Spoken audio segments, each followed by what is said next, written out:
Hey guys, welcome back with me again in this channel. In this video, I'm going to show you how you can get a skateboard in Avatar World. So finding a skateboard in Avatar World is one of the best ways to get around. But did you know there are secret places that you can get it for free? And in here, I'm going to show you the exact locations to find the hidden boards.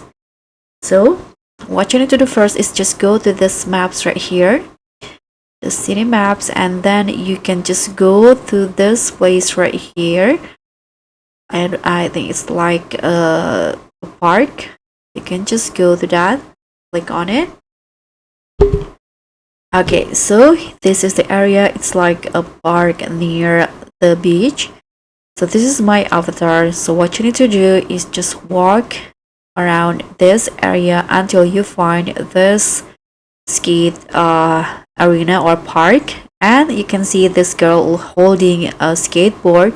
So if you want to have it for your avatar, you can just grab it and give it to your avatar like this. That's it.